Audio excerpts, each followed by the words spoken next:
السلام عليكم الاخوان والاخوات، ان شاء الله تكونوا بخير على خير. اليوم جيت باش نتضامن مع الاخي مصطفى الخصم اللي عنده التهم ديالو بالنصب والتزوير في مدينه ايموزار كندر. هذا السيد هذا كان هنا كيعيش بخير على خير، ما خصو حتى خير. قال واحد النهار فكر باش ينزل للبلاد تاعو باش يحاول يستثمر ويحاول يعاون هذيك البلاد كمهاجر مغربي، كواحد عنده واحد الرؤيه للامام، عنده واحد الغيره على البلاد ديالو باش يزيد بها لقدام. الساعه كيتصادم بزاف ديال الحوايج بعد ما ولا رئيس ديال الجماعه كيتصادم مع التماسيح كما قال شحال هادي بن كيران. التماسيح هذا وقع هما التماسيح الله اعلم، اللي هو باغي يخدم، هما باغيين يشفروه، هو مبغاش يشفر، هو مبغاش يعطيه الرشوه، هو مبغاش يدير بزاف ديال الحوايج. هو انسان كنعرف انا الدراري اللي زايدين هنا في المانيا كتكون عندهم واحد الستريت بزاف، كيكون عندهم واحد المعقول بزاف، ما كيفهموش داكشي التخربيق، ما كيفهموش ليه. غير حاجه هو كيكون عنده الخارجيات الاعلاميه، لانه الطيبه ديال القلب ديالو، وانه ديريكت عنده ديريكت، ما عندوش مع اللعب. على اللي جات فمو كيقول. هاد الناس كان انا بصفه عندي 14 عام ولا 15 عام تقريبا في المانيا، كنعرف هاد النوعيه ديال الشباب او هاد النوعيه ديال الناس اللي كيكونوا زايدين هنا ما عندهمش تنافيق، حمراء خضراء كحله. السيد جا عرف بهذيك المدينه مع احتراماتي الناس ديال ايموزار كندر. واش هذه المدينه كانت معروفه في المغرب؟ ما كانتش معروفه. رجعها مدينه سياحه، رجعها مدينه معروفه، الناس ولات كتمشي ليها كامله. كاع الا شفتوا ولات مدينه ايموزار كندر مدينه سياحيه 100%. ولاو هذوك الناس اللي كاينين تما ولاو كيتمعشوا منه وياكلوا مع الناس الداخل والخارج. انا ايموزار كندر عمرني ما عرفتها، مع اني دائما كنت كندير هذيك الطريق، كنمشي لفاس، كنمشي بزاف ديال المناطق تما، ولكن عمرني ما عرفتها. عرفت حتى جا الخصم، حتى جا مصطفى الخصم، الله يدير لي شي تاويل ديال الخير، هو اللي عرفنا بهذيك المدينه، هو اللي صلحها. الا شفتوا كاين شي منشات كانوا باقي عمرهم ما كنتو تحلموا بهم يحلوهم، مثلا الحديقه اللي تحلت ديال الحسن الثاني، التيران اللي جا اكتشف ماشي تيران، قال لك تما تيران متصرفات عليه الاموال الطائله، الاموال الكثيره، والو ما كاينش داك التيران كاع. جا فضحهم، اش داروا؟ قالوا اش نديروا ليه العصا في الرويضه. لكن هيهات مع من هذاك الشخص راه ما غاديش نقول لكم كتحليل لي لهذاك الشخص، لانني قلت لك عندي واحد شويه عشت في اوروبا واكثر عشت في المانيا، كنعرف هاد العقليه تاع هاد الناس بحال موكا. هاد الناس معقولين بزاف، فهمت؟ واخا يكون فيه الخرجات ديالو، الخرج ما كيكونش يضبط الامور ديالو في الهضره ديالو بحكم ما عندوش، ما متمكنش في الدارجه، لكن راه ما غاديش ياخذ لا شفر، ما غاديش يشفر. انا مأكد ما غاديش يشفر، وما غيديش السنت الواحد لهذا، لانه بغى يشفر كل شفر في شي حوايج اخرين.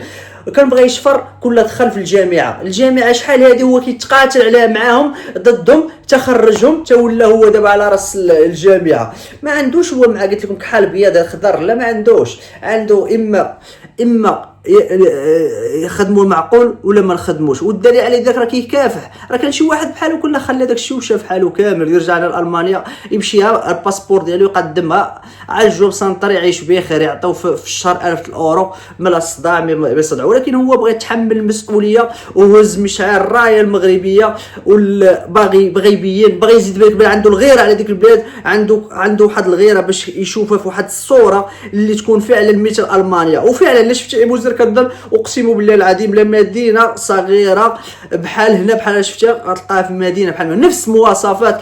راه كيفاش جا حارب بزاف تاع الاشياء اللي كانت كتضر بهذه المدينه، هو خلاها تبان واحد الورده، واحد البوابه الا ما ظنيت ولات هي بوابه ديال هذيك الطريق كامله، ديال هذيك المدن كاملين. لهذا الاخوان الاخواتي، من هنا كان نتضامن معي كمهاجر مغربي في مدينه المانيا، وكنتمنى منكم كلكم تضامنوا معاه، ونحن لا معك اخي الخصم. وزيد السامر في الكفاح ديالك ان شاء الله. راه دائما صاحب الحق دائما هو اللي كينجح، ولو اي ما عرفت شنو يكون، كاع شنو عندهم اش غيديروا ليه، كاع شحال غيديروا. هو كسب قلوب المغاربه وحب المغاربه. هذا راه شيء فضل من الرب العظيم.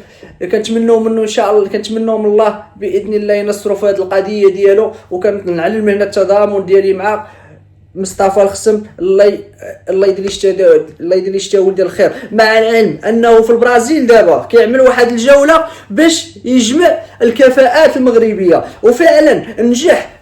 صدقنا شفنا في البرازيل، كنا كنعرفوا البرازيل واش كنعرفوا فاش كفاءات ما كنعرفوش.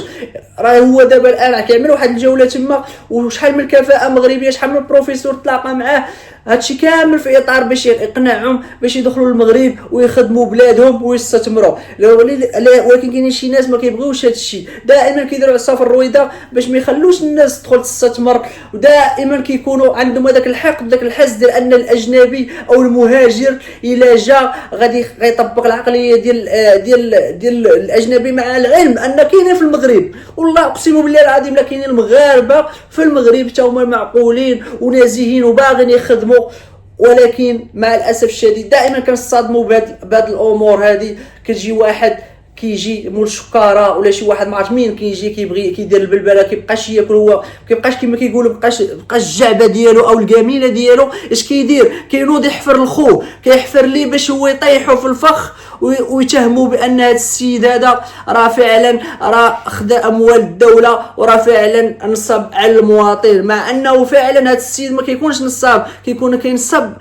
لو بغى ينصب ما غاديش يجي يخسر فلوس يخلي اوروبا يجي يخسر فلوسه باش ينصب. بالفعل جاي باش يستثمر باش ياكل هو ويوكل مع المواطنين. وكاين ناس بزاف ناس كاينين هنايا، وراه كاع الا جينا كاع نجينا نديروا واحد التحليل بسيط. الوزير المغربي، الوزير من جاي هذا ديال الاستثمار؟ او مدينه منشن. شنو هو الهدف ديالو؟ شنو هو؟